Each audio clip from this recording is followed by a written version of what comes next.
O Afundanço. Olá, sejam bem-vindos a mais um episódio de O Afundanço. Eu sou o Luís Janes e hoje vamos analisar o que aconteceu na Páscoa com as nossas equipas num fim de semana globalmente positivo, pois vejamos. A ACD Ferragudo conseguiu o feito de alcançar a almejada subida de divisão a uma jornada do fim da competição. O Portimonense e o BSA já sabem que vão disputar o play-off entre eles, abrindo uma muito boa hipótese de uma destas equipas subir igualmente à Liga Betclic. O Ginásio Olhanense conseguiu evitar a descida de divisão, tendo apenas como ponto negativo a descida do Elétrico Ponte Soura à primeira divisão, o que, acredito, será apenas um revés passageiro na história deste clube. No entanto, o que vai marcar a semana que está a decorrer é, sem dúvida, as festas do basquetebol juvenil em Albufeira e que vai reunir a nata da formação do nosso país, e onde as associações do Alentejo e Algarve competem nos escalões de sub-16 e sub-14 masculinos e femininos. E para ver como está o ambiente nas comitivas, falei com o selecionador dos sub-14 masculinos do Algarve, o professor Tiago Miguel Teixeira, que me contou o que ele pensa que vai acontecer durante estes dias. Vamos então ouvir o Tiago. Estamos aqui com o Tiago. Boa tarde. Boa Tiago tarde. É treinador, é selecionador dos sub-14 masculinos do Algarve, da Associação de Basquete do Algarve, que quando esta conversa foi para o ar, já estão a jogar. Portanto, isto vai para o ar quarta-feira, vocês começam a jogar na quarta-feira. Exatamente, quarta-feira de manhã, o nosso primeiro jogo é logo contra o Porto. Começamos bem, mas pronto, o primeiro dia faz parte. O primeiro dia é assim, nós estamos na divisão, no grupo A, onde à partida estão as equipas mais fortes e, portanto, venha quem vier, é sempre um jogo difícil, não é? Todas as são dois jogos por dia e são dois jogos complicadas. difíceis, claro. E a preparação, como é que correu a preparação para esta competição? A preparação correu bem, nós queremos sempre começar mais cedo, mais uma vez só conseguimos começar ali a treinar nas férias, nos períodos escolares do Natal. Começou bem, começou com quase todos os jogadores disponíveis, tivemos ali alguns percalços, tivemos ali alguns jogadores lesionados e que não conseguimos tê-los todos juntos logo no início, depois mais tarde acabaram por, nos outros momentos, nomeadamente no Carnaval, de se juntarem à equipa, mas são sempre períodos intensos, porque como aproveitamos as férias escolares para nos podermos juntar todos, porque eles não têm aulas e têm mais disponibilidade, acabam por ser sempre períodos muito intensos em que juntamos muitos treinos num curto espaço de tempo. Os primeiros dias são sempre mais complicados porque vem tudo muito com o chip dos clubes e é preciso mudar-lhes ali aquele chip e perceber que o clube agora é outro, chama-se Algarve e portanto temos que estar virados para aí, exatamente. Completamente diferente, sim. Muito mais intensa, muito mais intensa, muito mais psicologicamente acima de tudo, sim. Aí as coisas. Uma competição muito exigente fisicamente e acima de tudo psicologicamente, porque especialmente nestas idades. Os sub-14 são miúdos com 12, 13 anos, alguns com 14, mas feitos agora mesmo. Há grande discrepância em termos de crescimento. Muito, maturidade acima de tudo, sim. E a exigência começa a fazer-se logo no primeiro dia, porque são jogos com uma intensidade a que eles não estão habituados. Nós normalmente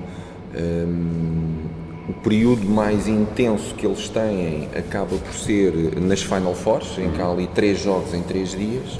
Nós se calhar passamos jogos para mais competitivos, sim, e com pouco tempo de recuperação física e psicologicamente, sim. E nós aqui passamos para uma situação em que nos mesmos 3 dias temos 6 jogos, temos o dobro, pronto, com uma intensidade a que eles não estão habituados. E com uma envolvência geral que eles não estão habituados. De todo, sim, com o público a assistir, sim, com o público a gritar, a bater palmas, muita coisa à volta, muita gente a falar, muita gente envolvida, os pavilhões com muita gente mesmo, pronto. Portanto, acaba por ser ali uma realidade que não tem a ver com o dia-a-dia dos nossos atletas. De todo. Mas curiosamente também, é uma coisa que lhes dá e nós vemos isso na cara deles, dá-lhes um prazer enorme, claro. Até o treinador. A toda a gente, porque é muito mais giro, é muito mais interessante, é muito mais emotivo e motivador também, jogar num pavilhão cheio do que num pavilhão que não tem gente. Completamente. Ainda que estejam contra nós, não há problema nenhum, sim, isso sim, faz sim. parte. Nós estarmos ali. O barulho à volta é do jogo. tudo isso, acaba por ser muito. Quer para uma, quer para outra equipa, cria um espírito diferente. Sem dúvida, sem dúvida. Aliás, e o Tiago sabe, até porque joga normalmente no pavilhão da Penha, que para mim é um pavilhão muito bom, mas demasiado grande e demais. demasiado frio. Portanto, tem Eu essa prefiro, experiência. exatamente, eu prefiro às vezes, e às vezes não temos Pavilhões essa mais possibilidade. acolhedores, Exato, não é? Mais completamente, sim, sem dúvida. Com outro ambiente. Porque é importante sentirmos que temos pessoas à nossa volta, é importante sim, nós somos seres sociais todos nós, não é? Portanto, se tivermos essas pessoas, se sentirmos esse carinho, se sentirmos esse apoio, se sentirmos essa presença à nossa volta, o nosso comportamento também é diferente e isso também se reflete depois nos resultados. Um dos melhores jogos que nós fizemos esta época, e agora fugindo aqui um bocadinho da seleção, mas pegando aqui no exemplo do clube que eu treino e do escalão que eu treino, um dos melhores jogos que nós fizemos esta época foi um jogo contra, já não me recordo contra quem foi, mas sei que foi um jogo em que conseguimos mobilizar a nossa formação toda para estar presente e as bancadas estavam cheias ou muito bem compostas. Pronto. E fizemos um jogo giríssimo, interessantíssimo, que os nossos jogadores se sentiram muito acarinhados, perceberam a responsabilidade de ter outras pessoas a vê-los e também souberam responder a isso e, portanto, é completamente diferente. E é isto que a gente nas festas vai ter. Os jogadores é completamente diferente, sentem, eu estou a fazer esta atividade, mas não estou sozinho. Claro, obviamente, sim. E estou a representar algo. Exatamente, sem Porque dúvida. acho que um dos problemas que vocês vão ter é que vão jogar contra equipas, Lisboa, Porto, Aveiro. Eu não sei bem qual é, estou um bocado fora da formação, infelizmente. Lisboa, Porto, Aveiro. Lisboa, Porto, Aveiro, Setúbal acabam por ser os suspeitos expoentes, do costume, não é? Porque, e se nós formos ver, estes jogadores vêm com um ritmo e com uma capacidade de enfrentar esses ambientes que vocês não têm. Vem, completamente. Aliás, Lisboa e Porto, enquanto nós começamos, Lisboa e Porto não, Lisboa e Setúbal, por exemplo, enquanto nós começamos e quando nós tivemos a nossa primeira concentração para começar a treinar, portanto ali no período do Natal, já Lisboa e Setúbal estava a participar com a seleção em torneios, pronto, em competições, pronto. E estava a pôr os miúdos a sofrerem outros estímulos enquanto equipa, etc. Por aí fora. Portanto, isto dá-lhes aqui mais um elão, um avanço, um aporte que já por si são campeonatos com muitas equipas e mais fortes, não é? Por aí, ainda mais todos essa os fins de parte semana eles têm acontecer. jogos com um nível de exigência que os nossos, Sim, mais infelizmente, não equilibrados, têm. exatamente, mais equilibrados, mais competitivos. O nosso campeonato nacional, o nosso campeonato regional acabou por se restringir ali a 4 equipas, que foram as 4 equipas que estiveram na Final Four, os suspeitos do costume também. Um bocadinho, embora aqui às vezes haja ali algumas alterações. Portanto, o Farense, os Bons-Joanenses, o Ginásio, o Imortal. Nós nesse aspecto, sim, nesse aspecto este ano é um ano sui generis e foi algo que aconteceu pós-pandemia e ainda bem. Eu acho que a pandemia nesse aspecto acabou por nos trazer algumas coisas interessantes, é que as pessoas sentiram a necessidade de praticar desporto e perceberam a importância do praticar desporto. Tiveram tempo de se sentar e conversar umas com as outras. Exatamente, portanto deu para isso tudo e deu tempo para perceber que então se é necessário e se isto é importante, então agora que podemos fazer, vamos todos fazer. E todos os clubes, a nível geral, têm tido um crescimento no número de atletas muito interessante. Nós crescemos, Lisboa cresceu, o Porto cresceu, toda a gente do ponto de vista, de uma forma global, cresceu. Quer dizer que não haja ali um ou outro clube que não tenha crescido. Mas no Algarve isso aconteceu também, temos mais equipas, os clubes têm, nos sub-14, por exemplo, temos praticamente todos os clubes com equipas. Agora, temos também naturalmente, são equipas e são clubes que estão em estádios diferentes, temos equipas que têm fazer nada, não é? só o tempo e haver condições de trabalho. Não vamos conseguir. Pronto, imaginemos, Lisboa, como eu estava a dizer, Lisboa tem uma área geográfica muito mais facilmente, onde muito mais facilmente concentram os jogadores e os clubes do que o Algarve, por exemplo. O Algarve, É verdade. vocês têm jogadores de que clubes? Nós temos jogadores no Sub-14, portanto temos representados os Tubarões, o Portimonense, o Imortal, o Ginásio e os Bonjoanenses. Temos jogadores de 5 clubes. Ok? Portanto, desde Portimão Desde até Portimão Olhão. até Olhão, exatamente. Não é fácil. Não é isto. Também traz outros desafios, que nós precisamos muito, e os pais aí são absolutamente essenciais na disponibilidade que eles têm, ou que conseguem ter, ou que conseguem arranjar, muitas vezes é Até isso, mesmo nos treinos. para durante conseguir os levar períodos os miúdos escolares. aos treinos, exatamente. Eu sei bem o que é isso, porque também sou pai, também já tive filhos meus envolvidos nas seleções, e sei bem a ginástica que nós tínhamos que fazer, e isso é algo que o Algarve, o basquete, tem que estar agradecido e muito agradecido aos pais e a conseguirem fazer essa ginástica. Também acaba por ser para bem dos filhos deles. É evidente que sim, mas às vezes nem sempre isso Nem é todos estão suficiente disponíveis para para isso. exatamente, e nem sempre se conseguem garantir essas condições. Pronto. Felizmente nós temos conseguido, e isso também é fruto de um trabalho que já começou há muito tempo e que já tem vindo a ser feito paulatinamente, quer dizer, as pessoas também têm vindo a ser sensibilizadas para a importância e para aquilo que se faz no basquetebol no Algarve, e para aquilo que se tenta fazer com os miúdos, e para as ferramentas que o basquetebol tem dado aos miúdos a crescerem, e portanto os pais também têm aderido e também têm feito tudo e mais alguma coisa para conseguirem proporcionar aos miúdos essas condições. Exatamente. Pronto. Mas às vezes também aquilo que nós vemos é que às vezes a quantidade nem sempre é qualidade, não é? E nós temos que saber fazer. É verdade que sim. Eu em 1000 conseguir arranjar ali 20 ou 30 com uma boa qualidade é mais fácil do que arranjar em 100 os mesmos 20 ou 30. Ou então em 20 ou 30.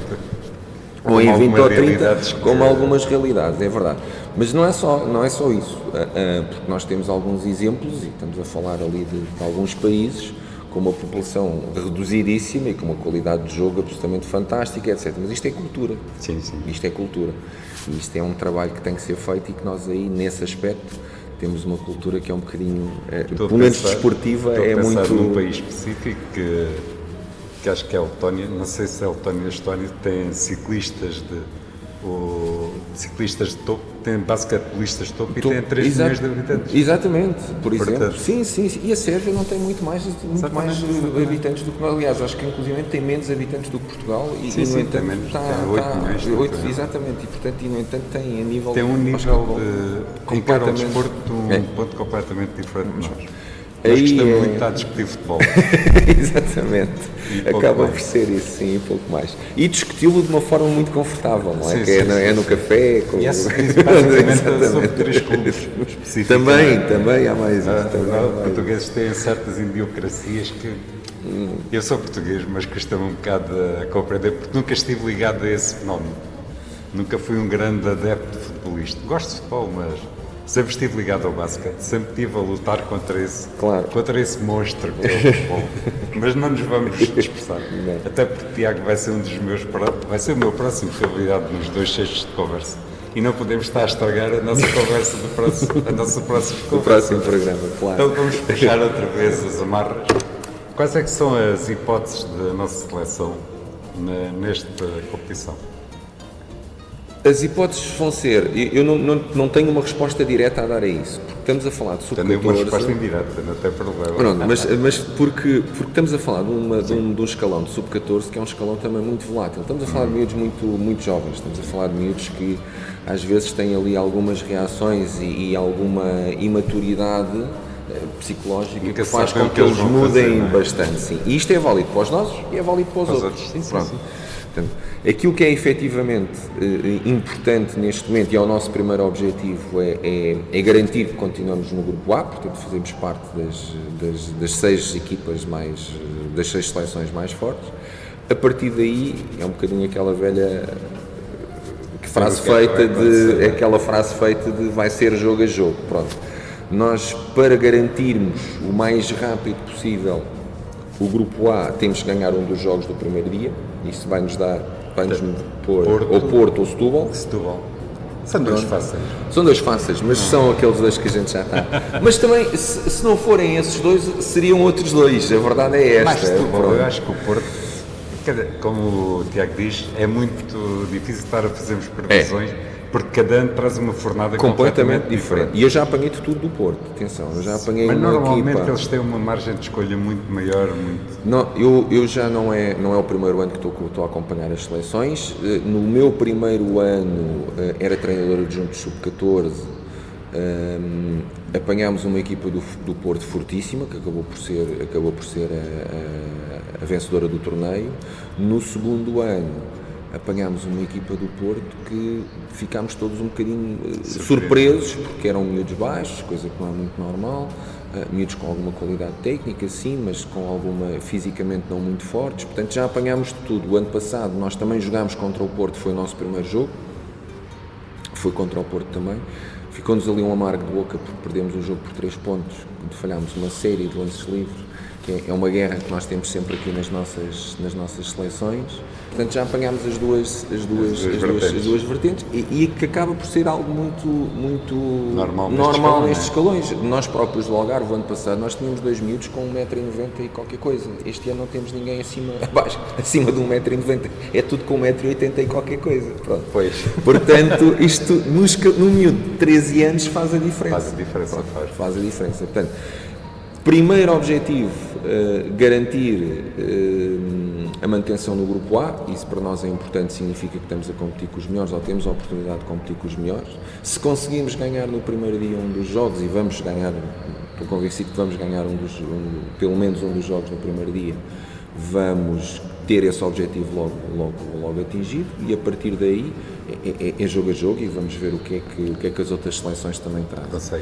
Caso a gente não consiga fazer isso, foi o que nos aconteceu ano passado, depois vamos estar aqui com uma segunda fase da prova a lutar pela manutenção, porque são os 3 últimos, ou o terceiro classificado de cada um dos 3 grupos do Grupo A vai se juntar ao primeiro classificado de cada um dos 3 grupos do Grupo B para decidir quem é que sobe e quem é que desce. Pronto. Foi o que nos aconteceu ano passado. Garantimos a manutenção e portanto, este ano o objetivo continua a ser fazer esse, um campeonato mais descansado e não ter que ir a esse jogo final mais não ter estressante. Os jogos finais são estressantes, acabam por ser muito desequilibrados também, porque depois acaba por se notar ali uma diferença muito grande nas seleções. Nós felizmente temos vindo a crescer enquanto região de basquetebol, e os nossos miúdos estão um patamar acima, são capazes de se bater com os melhores, obviamente, pronto. Há outras regiões que ainda não conseguiram ter um desenvolvimento tão grande, têm vindo a trabalhar, e o espaço e a distância tem vindo a ser reduzida, isto também claramente nota-se, sim. Agora têm havido ainda algumas, ainda não chegaram ao mesmo nível, mas têm vindo a acontecer, e nunca se sabe se será este o ano em que já conseguiram dar ali o salto e crescer. Agora, acaba por tornar-se, ou por se poder tornar um bocadinho jogos muito desequilibrados e também com pouca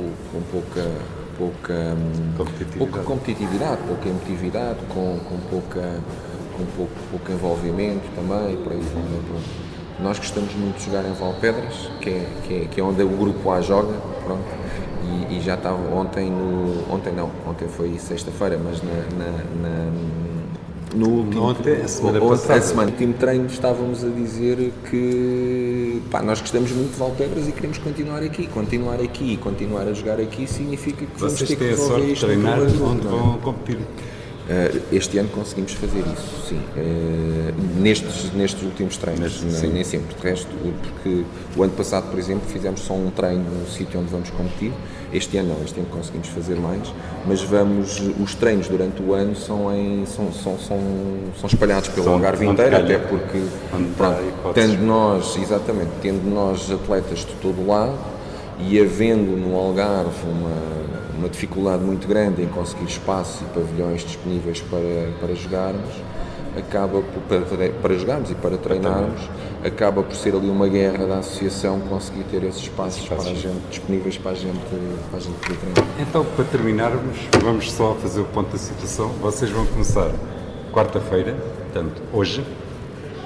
O primeiro jogo vai ser às 11h40. 11h40 em Valpedras, sim. Em Valpedras, na EBSA, na Escola Básica e Secundária de Albufeira, comumente conhecida como Valpedras. Não, essa é a Escola Secundária de Albufeira. É um mais... É noutro sítio, é junto às oficinas da Câmara, junto ao agrupamento de escolas de Valpedras. 11h40. 11h40, sim. E o segundo jogo? O segundo jogo também no mesmo sítio, às 15h, agora decoro, penso que às 15h20. Eu depois confirmo. Pronto, Tiago, obrigado. Vou desejar sorte para a vossa equipa e que consigam pelo menos manter-se no primeiro. Não, isso vamos conseguir e vamos embora, sim. Já nos habituámos a querer estar nas discussões. Exatamente. Já tivemos essa felicidade. E depois desta conversa, vamos então aos jogos para o fim de semana. E vamos então começar com a Liga Betclic masculina. O Imortal, em semana muito complicada a nível interno e com contornos muito mal explicados, recebeu e venceu o último classificado da competição, o Sangalhos, por 76-67, num jogo que, face ao ambiente criado à volta da equipa, exigiu muito em termos psicológicos da mesma. Antes de falar um pouco do que aconteceu, vou falar sobre o jogo de sábado, que no fundo é sempre o importante, e onde o Sangalhos tentou, até ao limite das suas forças, contrariar a maior capacidade individual da equipa algarvia. Os destaques deste jogo foram para Joshua Ferguson e José Maconda, respectivamente do Imortal e do Sangalhos, como melhor marcadores com 17 pontos cada. Como jogador mais valioso foi eleito, como não podia deixar de ser, Marquez Moore, do Imortal, com um duplo-duplo, 10 pontos, 6 ressaltos, 11 assistências, 2 roubos de bola, 4 desarmes de lançamento e 24 pontos de valorização. Pelo lado do Sangalhos, o jogador mais influente foi o já citado José Maconda, com os ditos 17 pontos, a que juntou 7 ressaltos, 6 assistências, 4 roubos de bola e 22 pontos de valorização. Na classificação, e devido à derrota do Clube Desportivo da Póvoa contra o Vitória de Guimarães por 96-92, a classificação ficou assim ordenada. Em primeiro, o Vitória de Guimarães, com os mesmos pontos que o Jogueira e o Póvoa, todos com 42 pontos. Em quarto lugar, e com um jogo a menos, o Imortal, com 40 pontos. E caso vença o jogo em atraso igual às outras 3 equipas. Em quinto, o Cabo, com 37 pontos e igualmente um jogo a menos. E que tem que obrigatoriamente vencer se ainda quiser ter uma tenue esperança de ficar na Liga Betclic. Pois aí fica a apenas um ponto do Imortal e com 3 jornadas por cumprir.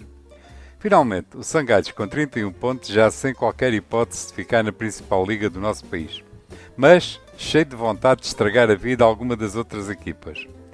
Face a este cenário, em que praticamente todas as equipas podem estar num dia a jogar para se apurarem para os playoffs e no outro dia a lutar para não descer, fico perplexo com o que aconteceu durante esta semana no Imortal e que foi o seguinte. Assim do nada, pelo menos para alguém como eu que não tem contactos nenhuns na estrutura do clube de Albufeira, deparei-me com um comunicado na página oficial do clube e que rezava assim. A direção do Imortal Basket aceitou na noite de quinta-feira, 6 de abril, a demissão do técnico principal Luís Modesto e treinador adjunto Paulo Sérgio. Os 2 técnicos da equipa sénior masculina, Imortal Luz e Gás, transmitiram a sua intenção de se demitirem das funções que exerciam, pedido ao qual o clube acedeu e com efeitos imediatos. A direção do Imortal Basket agradece toda a dedicação e trabalho dos 2 técnicos em prol do clube nos últimos anos e deseja as maiores felicidades pessoais e profissionais a ambos. Assim, curto e grosso. Agora, não consigo entender o que levou 2 profissionais com anos e anos de ligação ao clube, tendo atravessado durante esse período fases bem complicadas, a tomar esta decisão tão final, pois este comunicado foi emitido quinta-feira à tarde e os técnicos já nem orientaram a equipa no sábado. Muito estranho, especialmente pelo timing, pois a situação do clube ainda não está definida e a saída dos 2 responsáveis nesta altura da época pode trazer consequências graves para o clube. Se os responsáveis saíssem no final da época, como fez o técnico das séniores femininas que aguardou pelo último jogo para cessar a colaboração com o clube, era perfeitamente plausível. Mas agora, enfim, tentei saber se conseguia clarificar o que se passou, mas a maior parte das pessoas com quem falei está como eu, perplexa, Teorias existem aos molhos, mas como quem sabe não quer dizer o que se passou. Estou ansioso por ver as cenas dos próximos capítulos e só espero que esta situação não afete a equipa no que ainda falta de campeonato. Mas, enfim, deixando a parte masculina e como o Imortal não é só essa equipa, vamos falar das séniores femininas que cumpriram os 3 jogos do play-off contra o Benfica e não conseguiram manter a boa prestação vinda do primeiro jogo. Todos sabíamos que ia ser uma tarefa hercúlea, pois não é em vão que o Benfica é o campeão nacional e apenas averbou a primeira derrota nesta competição no primeiro jogo dos playoffs contra as Algarvias. Portanto, no sábado realizou-se o segundo jogo dos playoffs e o Benfica cedo criou uma margem de segurança, pois vencia ao intervalo por 41-23, o que motivou que o Imortal tenha desistido de lutar por esse jogo e concentrar todas as suas baterias no terceiro jogo, que se realizou no domingo, mas em relação ao jogo de domingo vamos falar daqui a pouco. Em relação ao jogo de sábado, vamos falar dos destaques que foram: na marcação de pontos, Joana Soeiro do Benfica como melhor marcadora, com 15 pontos, sendo que pelo lado do Imortal a melhor marcadora neste jogo foi Monique Pereira com 12 pontos. E preparem-se, pois vão ouvir este nome várias vezes. Como melhor jogador do desafio tivemos Rafaela Silva do Benfica, outra de que vamos falar mais, com um duplo-duplo, 15 pontos, 10 ressaltos, uma assistência, 2 roubos de bola e 25 pontos de valorização. Pelo lado das Algarvias, a melhor jogadora foi Pois é, Monique Pereira, e igualmente com um duplo-duplo, 12 pontos, 12 ressaltos, 2 roubos de bola e 18 pontos de valorização. Depois, no domingo, realizou-se a última partida deste play-off e o Benfica venceu novamente o Imortal por 61-56, apurando-se para a ronda seguinte dos play-offs. Mas a história deste jogo não teve nada a ver com a do dia anterior, pois o Imortal fez uma partida muito mais focada e vendeu cara à derrota. No entanto, no fim, a maior valia da equipa encarnada levou a melhor. Mas eu penso que a equipa algarvia saiu de cabeça erguida deste confronto e pode orgulhar-se de ter feito uma primeira época no convívio das grandes muito acima do esperado, pois conseguiu ir à final da Taça Federação, sendo derrotada pelo mesmo Benfica e ser apurada pelos playoffs. Muito bom. Vamos falar dos destaques deste jogo, começando pelos melhores marcadores que foram Marta Martins pelo Benfica e Monique Pereira pelo Imortal com 17 pontos cada uma. Os destaques do jogo foram para Rafaela Silva do Benfica, para muitos a melhor jogadora estrangeira a atuar em Portugal, com mais um duplo-duplo, 16 pontos, 12 ressaltos, 2 assistências, um roubo de bola, um desarme de lançamento e 26 pontos de valorização. Sendo que o prémio para melhor jogadora deste desafio foi para Monique Pereira. Esta sim, para mim, a melhor estrangeira a atuar em Portugal, com outro duplo-duplo, 17 pontos, 17 ressaltos, 4 assistências, 5 roubos de bola, um desarme de lançamento e 33 pontos de valorização. Eu, se fosse responsável do Imortal, moveria mundos e fundos para manter esta fabulosa jogadora nos quadros do clube. E assim, terminou a época da equipa albufeirense. Quero desde este espaço endereçar os meus parabéns a todos os elementos do staff do Imortal, especialmente às jogadoras que foram soberbas. Agora férias e na próxima época, já com a companhia de outra equipa algarvia na Liga Betclic, uma estreia, e sem a presença do habitual treinador dos últimos anos, pois Ricardo Schuffer está de saída, vamos ver o que esperar desta fantástica equipa de basquete que valoriza muito o clube, a cidade e a região. Abraços para todos os elementos do projeto de basquete feminino do Imortal de Albufeira. Passemos agora para a Proliga, onde se cumpriu a última jornada da segunda fase e no grupo de promoção o Portimonense, já com a situação definida, foi até ao Porto defrontar e vencer o Sporting Clube Vasco da Gama, que também já nada tinha a ganhar ou a perder com este jogo, salvo o aspecto esportivo, claro. Sendo o resultado de 68-76, cimentando assim a equipa algarvia o seu segundo posto. Os destaques deste jogo foram para Elias Cave, do Vasco da Gama, considerado o homem do jogo, com 23 pontos, 8 ressaltos, 3 assistências, 2 roubos de bola, 2 desarmes de lançamento e 31 pontos de valorização. Pelo lado da equipa algarvia, o destaque foi para Matias Bernardini, melhor marcador do desafio com 24 pontos, a que juntou 2 ressaltos, 8 assistências, 2 roubos de bola, 1 desarme de lançamento e 28 pontos de valorização. A classificação ficou assim ordenada. Em primeiro lugar, o Galomar com 25 pontos e já apurado para a Liga Betclic. Em segundo, o Portimonense e o BSA com 23 pontos e a ocupar o último lugar dos playoffs, o Galitos do Barreiro, que, fruto da vitória alcançada em casa do Ilhavo por 99-103, e aqui um à parte, sou só eu ou há que acho que as equipas andam pouco preocupadas com as defesas? 99-103 durante um tempo de jogo. É um bocado mais. No entanto, voltando à vaca fria, como se costuma dizer, Galitos do Barreiro, que alcançou os 22 pontos. Depois vem o Dito Ilhavo com 21 pontos e um melão de todo o tamanho, por perder a classificação para os playoffs em casa. Galitos de Aveiro com 19 pontos, Sporting Clube Vasco da Gama com 18 e Caluz com 17 pontos. Agora, seguem-se os playoffs a iniciarem-se dia 23 de abril com o seguinte emparelhamento: Galitos a receber o Galomar no primeiro jogo e BSA a receber o Portimonense. Estas duas equipas a torcerem pelo Galomar, pois, caso as finais sejam Galomar contra qualquer outra das equipas, essa já sabe que também tem o acesso à Liga Betclic garantido. No entanto, não acredito que a equipa da Margem Sul esteja pelos ajustes e se deixe ultrapassar facilmente. Nos jogos entre algarvios e alentejanos, penso que existe uma ligeiríssima vantagem em favor do Portimonense, mas são playoffs, tudo pode acontecer.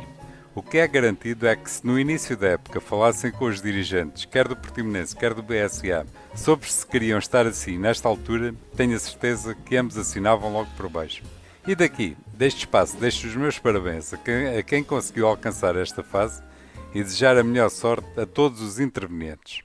Para o grupo de manutenção, onde já todas as equipas estão de férias, o Ginásio Olhanense, que necessitava de vencer para manter o lugar na Pro Liga, não o conseguiu fazer, tendo sido derrotado pelo Sampense Basket por 80-99, num jogo onde a equipa algarvia, talvez fruto dos nervos, não conseguiu explanar o seu basquete. No entanto, como não era essencial a vitória, pois o ginásio apenas tinha que fazer igual ao Belenenses para se safar, e como o Belenenses foi derrotado em casa pelo Maia Basket por 107-117, noutro jogo sem qualquer defesa, a equipa de Olhão safou-se em cima da linha da meta pelo segundo ano consecutivo.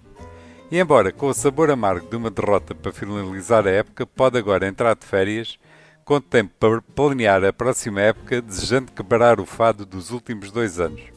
E agora, pela última vez esta época, cá estou a canibalizar as palavras do técnico do ginásio, professor César Domingues, que fez esta leitura do jogo para as redes sociais do clube.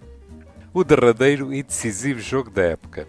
Começámos muito bem a partida, com a atitude e a energia necessárias, procurando finalizações em transição a partir de uma defesa agressiva e jogar em meio campo de forma coletiva e à procura da melhor opção. Como consequência desse bom arranque, terminámos o primeiro quarto a vencer por 31-22. O segundo quarto foi mais equilibrado, dada a reação forasteira e consequente redução da nossa vantagem. Terminámos a primeira parte com a nossa equipa à frente do marcador por 52-49. A segunda parte foi completamente diferente, deixámos de ser agressivos, nunca conseguimos condicionar os pontos mais fortes do adversário e a nível ofensivo deixámos de procurar situações coletivas. Vieram ao de cima situações que nos puniram inúmeras vezes durante a época. Valeu a tão desejada manutenção. Deixo uma palavra de agradecimento ao público que sempre nos apoiou, aos jogadores, treinadores e direção do clube. GCO, glória, coragem e orgulho. Muito bem dito. Em relação a destaques do jogo, foram para Ernesto Fortes, do ginásio, com 15 pontos, 6 saltos, 5 assistências, um roubo de bola, um desarme de lançamento e 19 pontos de valorização. Pelo lado da equipa de Sampaio de Gramaços, melhor marcador e melhor jogador deste desafio foi Dagion Anderson, com um duplo-duplo, 30 pontos, 3 ressaltos, 2 assistências, um desarme de lançamento e 43 pontos de valorização. Na classificação, as equipas ficaram assim ordenadas. Primeiro, o Barreirense, com os mesmos pontos de Benfica, sub-23, 21 pontos. Depois ficaram Ginásio e Belenenses, com 19 pontos, com o Ginásio a ter vantagem sobre a equipa de Belém e a relegá-la para a primeira divisão. Para finalizar, quero endereçar os meus parabéns a toda a estrutura do ginásio por terem atingido o objetivo num ano muito complicado. Gozem as férias e até à próxima época. Para o Elétrico, a situação era bem mais complicada, pois, para se safar, tinha não só de vencer, mas esperar que o ginásio também vencesse. E, infelizmente, nenhuma destas situações aconteceu. Pois, sobre o ginásio já falámos, e o Elétrico foi até a casa do Barreirense e não conseguiu vergar o adversário, que também tinha que vencer para não ficar metido em trabalhos. O resultado foi de 83 a 88 e os destaques deste jogo foram para Marcavian Stephens, do Barreirense, melhor marcador e jogador do desafio, com 36 pontos, 3 ressaltos, 4 assistências, 3 roubos de bola e 31 pontos de valorização. Pelo lado dos alentejanos, o destaque foi para Danilson Francisco, com 24 pontos, 7 ressaltos, 1 assistência, 1 roubo de bola e 27 pontos de valorização. Na classificação deste grupo, as equipas ficaram assim ordenadas.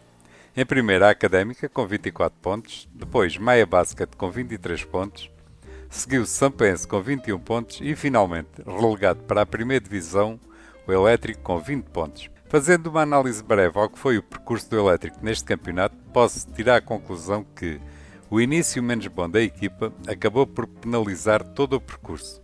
Tendo esta equipa tido que reformular a equipa técnica e os jogadores a meio da época, o que, embora quem entrou tenha feito um excelente trabalho, pois a determinada altura até pareceu que a equipa ainda ia conseguir virar o que toda a gente, eu incluído, achava que estava destinado e que era a descida de divisão, mas no fim tal não foi possível evitar. Agora é analisar o que correu menos bem e espero que o treinador Paulo Raminhos fique no clube e lhe deem a hipótese de formar uma equipa de raiz para poder lutar pela subida de divisão. Eu estou a contar brevemente ter aqui o Paulo Raminhos para fazer um balanço desta época e ver quais são os planos do Paulo e do clube para o futuro. De resto, quero desejar um bom descanso a todo o staff do Elétrico. Na próxima época cá estaremos. Vamos agora virar as nossas agulhas para a primeira divisão feminina, grupo de promoção, onde a ACD Ferragudo se deslocou até ao norte, a casa do Basket de Barcelos, e embora perdendo por 69 a 52, fruto da conjugação dos resultados dos outros jogos, garantiu desde já o primeiro lugar do grupo e o consequente apuramento para a Liga Betclic, fazendo história pelo caminho, pois é a primeira vez que o Algarve consegue ter duas equipas a competir na principal divisão do basquete português. Estou bastante expectante para ver quais os benefícios que a região vai tirar com esta representação. Em relação ao jogo, se alguma vez se falou em derrotas saborosas, esta é uma delas. Em relação a destaques, neste jogo tivemos Rebecca Taylor, da equipa da casa, melhor marcadora e jogadora do desafio, com os seguintes números. Um duplo-duplo de 26 pontos, 14 saltos, 3 assistências, 1 roubo de bola e 40 pontos de valorização. Pelo lado do Ferragudo, o destaque foi para Chervel Cox, igualmente com um duplo-duplo de 23 pontos, 12 ressaltos, 1 assistência, 4 roubos de bola, 1 desarme de lançamento e 27 pontos de valorização. No entanto, o resultado deste jogo acabou por ficar em segundo plano, pelo menos para o lado da equipa algarvia, tendo em atenção que, independentemente disso, a equipa conseguiu a tão almejada subida. Enquanto para a equipa de Barcelos, estes 2 pontos foram preciosos. Agora é usufruir do resto da competição, já sem grandes stresses, e depois começar a trabalhar para uma presença condigna entre as grandes do nosso basquete. Quero desde já dar os meus parabéns ao José Calabote e demais staff do clube, bem como às jogadoras que tornaram este sonho possível. Foi muito bom. No jogo que envolvia a André Dresden, que se deslocou à casa de uma das equipas que ainda luta por um lugar nos playoffs, o resultado foi de 79 a 52 a favor da equipa da casa, num jogo sem história, dominado do princípio ao fim pela equipa da casa. Os destaques deste jogo foram na marcação de pontos Ana Armour, da Sanjoanense, com 31 pontos, e pelo lado da equipa eburense Monique Jones, com 16 pontos. Como melhor jogador do desafio, tivemos a já falada Ana Armour, com um duplo-duplo, 31 pontos, 3 ressaltos, 2 assistências, 1 roubo de bola e 32 pontos de valorização. Pelo lado da alentejana, a melhor jogadora foi Alicia Lamp, igualmente com um duplo-duplo, de 11 pontos, 12 ressaltos e 16 pontos de valorização. Na classificação, e a uma jornada do fim desta competição, temos, em primeiro lugar, o ACD Ferragudo, já apurado para a Liga Betclic e para os playoffs, com 33 pontos, seguido por Basket Barcelos com 22 pontos, que deu um passo enorme no sentido de se apurar igualmente para os playoffs. Seguem Sanjoanense e Clip Teams com 21 pontos. Estas as equipas que nesta altura estão apuradas. Depois vem Coimbrões com 20, André de Rezende com 18, Quinta dos Lombos sub-22 com 17 e finalmente o CIMEC com 14 pontos. Nesta competição, as nossas duas equipas já têm o seu destino definido, o Ferragudo sobe à Liga Betclic e André de Rezende vai manter a sua posição na primeira divisão, podendo-se dizer que ambas as equipas cumpriram os seus objetivos. Dou os meus parabéns a todas as envolvidas, pois, dentro das suas expectativas, foi brilhante a prestação de ambas as equipas. Vamos falar agora da segunda divisão masculina, onde se disputaram 2 jogos em atraso, um da Zona Sul A e outro da Zona Sul B. Para a Zona Sul A, disputou-se o jogo Ginásio Olhanense Sub-23 contra o Queluz Sub-23 e, tal como era esperado, os visitantes não tiveram qualquer problema em vencer e por uma margem muito confortável, de 56 a 110, e que espelha bem a diferença de nível entre as equipas em compita. Agora, dentro do meu modus operandi, vou ler a resenha que o treinador dos Jovens Olhanense fez sobre o jogo nas redes sociais do clube. Eis o que disse o professor Bruno Henrique. Sabíamos de antemão que tínhamos pela frente uma tarefa muito difícil perante o líder invicto desta Zona Sul A da segunda fase da segunda divisão. E os nossos prognósticos confirmaram-se. Na primeira parte conseguimos competir e estar a maior parte do tempo dentro da luta pelo resultado.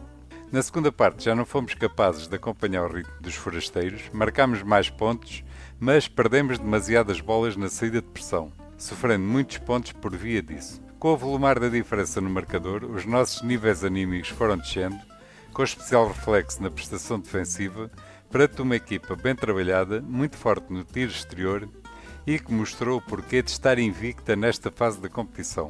Voltamos à competição no próximo dia 23, novamente frente a esta equipa, mas desta vez em sua casa. E agora digo eu, e a próxima jornada também não vai ser fácil para os jovens ginasistas, pois a diferença é mesmo muito grande.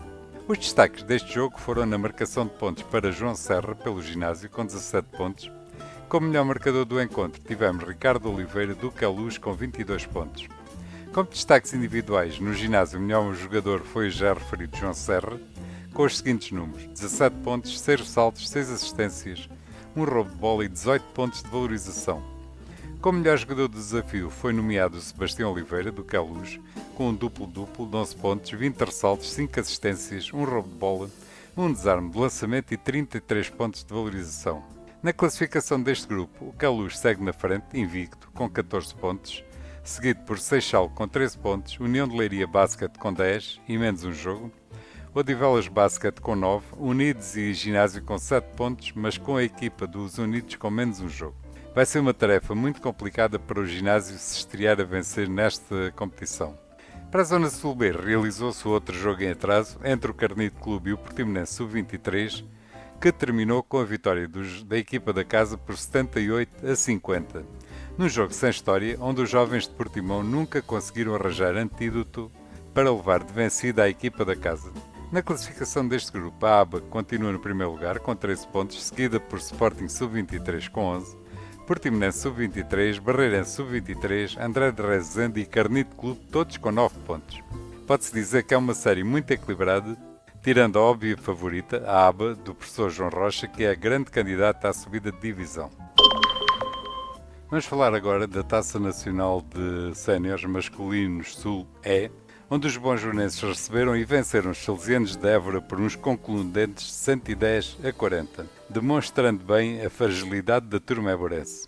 Na classificação desta série, o Atlético de Reguengos segue em primeiro com 10 pontos, seguido por o bonjournense com 9, ACD Ferragudo e Cabo Grândola com 7 pontos, finalmente os salesianos de Évora com 6 pontos, resultados de 6 jogos.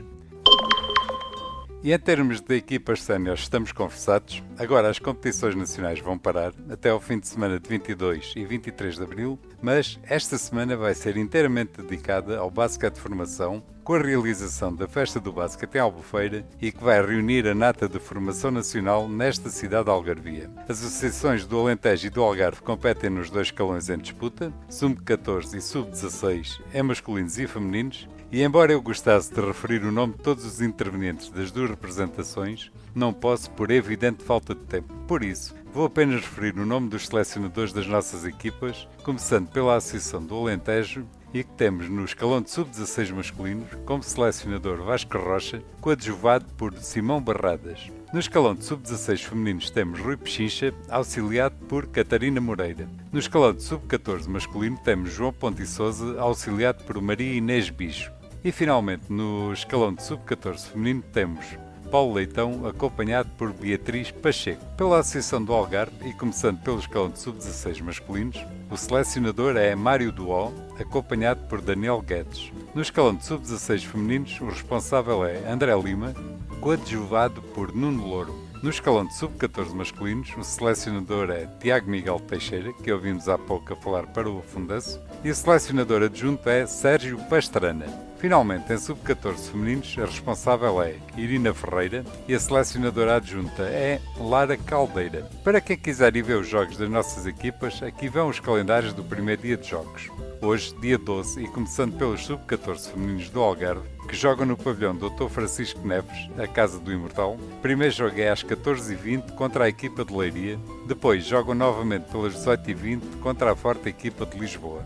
Nos sub-14 masculinos, igualmente do Algarve, que jogam no pavilhão da Escola de Valdepedras ou Escola Básica e Secundária de Albufeira e que, como ouvimos há pouco o Tiago, o primeiro jogo é às 11h40 contra o Porto, jogando depois, à tarde, contra Setúbal pelas 15h40. Nos sub-16 masculinos, e ainda com a equipa algarvia, jogam no pavilhão municipal de Albufeira pelas 13h com a Madeira e pelas 17h com Lisboa. Finalmente, a equipa de sub-16 feminina do Algarve, a jogar igualmente no pavilhão municipal de Albufeira, joga pelas 15h40 com Viana do Castelo e pelas 19h40 com Aveiro. Pelas equipas alentejanas e começando pelos sub-16 masculinos, que jogam no pavilhão de Olhos d'Água, o primeiro jogo é às 14h20 contra Bragança e pelas 18h20 com Vila Real. As sub-16 femininas, que jogam no pavilhão da Escola Secundária de Albufeira, o primeiro jogo é às 11h40 contra a Guarda, sendo o segundo jogo pelas 19h40 contra a Leiria. No escalão de sub-14 masculinos, que jogam no pavilhão da Escola EB23, Professor Diamantino Negrão, o primeiro jogo é às 14h20 com Bragança, sendo o segundo jogo às 18h20 com Viana do Castelo. Finalmente, as sub-14 femininas, que jogam no pavilhão Dr. Francisco Cabrita, o primeiro jogo é às 14h20 contra Castelo Branco e o segundo jogo é às 18h20 contra Vila Real.